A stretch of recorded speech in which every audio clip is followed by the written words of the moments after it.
Où passeras-tu l'éternité, mon ami? Bientôt Jésus te jugera, le sais-tu? Mesdames, Mesdemoiselles, Messieurs, chers internautes, bonjour et bienvenue sur Salvation Light Diffusion.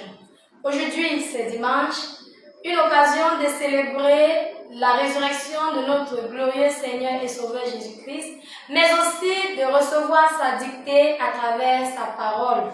Ça a été le cas en cette matinée, puisque le texte de base de ce jour était 2 Thessaloniciens chapitre 2, du verset 1 au verset 15, avec le thème « La puissance d'égarement ».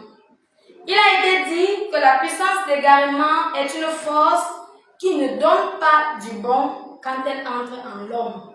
Elle vient non pour faire du bien, mais plutôt pour conduire de malheur en malheur et même jusqu'à la mort. Elle agit depuis le temps de l'apôtre Paul jusqu'à présent. C'est la raison pour laquelle le prédicateur du jour, en la personne du pasteur Augustin Kourgan, a jugé bon de te faire connaître le mode d'action de cette puissance d'égarement, afin que tu puisses te protéger contre elle, mais aussi la remarquer en ton semblable et savoir par la suite comment te conduire. L'apôtre Paul nous dit que cette puissance d'égarement paraîtra par la puissance de Satan, à travers des séductions, des signes, des prodiges et miracles mensongers pour corrompre l'homme. Les séducteurs seront donc nombreux et se multiplieront aussi longtemps que le Seigneur Jésus-Christ tarde à venir.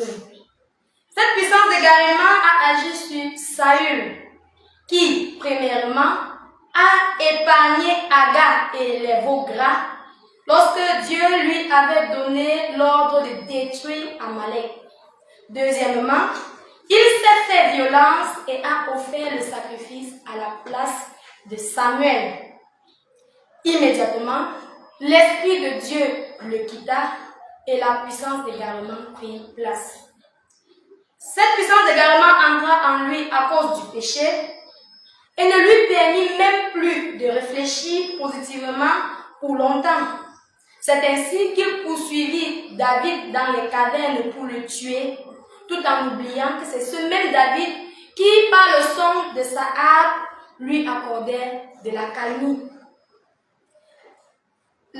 Celui qui est donc atteint de la puissance d'égarement fonce toujours beaucoup plus dans le mal.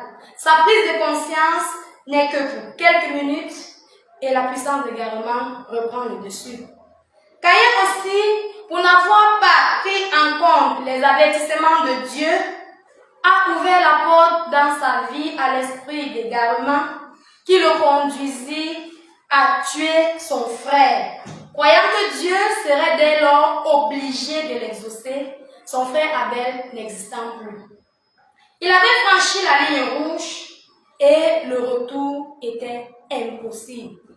Il résista même à la punition de Dieu qui le faisait errant et vagabond sur la terre et qui interdisait que quiconque le trouvant le tuât.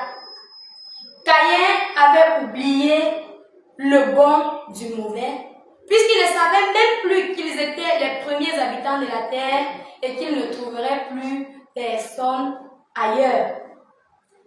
Il avait donc perdu toute connaissance, toute la connaissance qu'il avait eue à avoir de Dieu dès le début. Barnabas, pour sa part, en mettant en avant la chair pour accomplir l'œuvre spirituelle, c'est-à-dire en prenant avec lui son cousin Marc qui les avait abandonnés précédemment lors de leur mission, a ouvert la porte à l'esprit d'égarement qui l'a poussé à mépriser l'autorité de l'Église, puisque en allant à l'île de Chypre avec son cousin Marc, il ne demanda pas la prière de l'Église pendant que Paul le fit. Ainsi, même aujourd'hui, à cause de la mise en avant des liens amicaux, familiaux et même tribaux, l'esprit d'égarement t'empêche de reconnaître l'autorité de l'Église sur toi, de reconnaître celui qui peut t'aider. La puissance d'égarement te pousse à te voir au-dessus des autres. Cependant, Marc, ayant eu les yeux ouverts par Dieu, est retourné à Paul s'humilier sans plus considérer les liens familiaux avec Barnabas. Qu'il en soit de même pour toi aujourd'hui, car en travaillant avec la puissance d'égarement, le ciel n'est pas possible.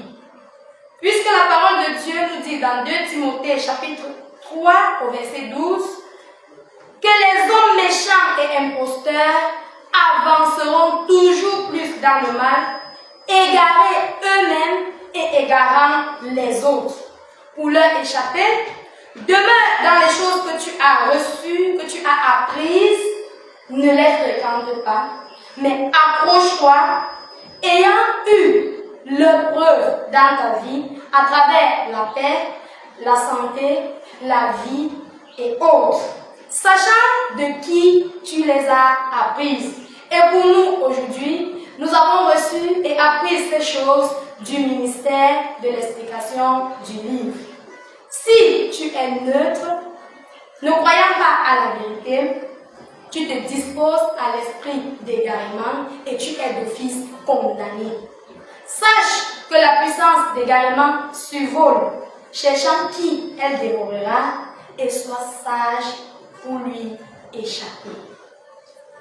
Mesdames, Mesdemoiselles, Messieurs, nous marquons ainsi un thème au résumé de la parole de ce jour qui nous a été servi, comme nous l'avons dit à l'entame de ce résumé, dans le livre de 2 Thessaloniciens, chapitre 2, du verset 1 au verset 15, avec pour thème la puissance d'égarement.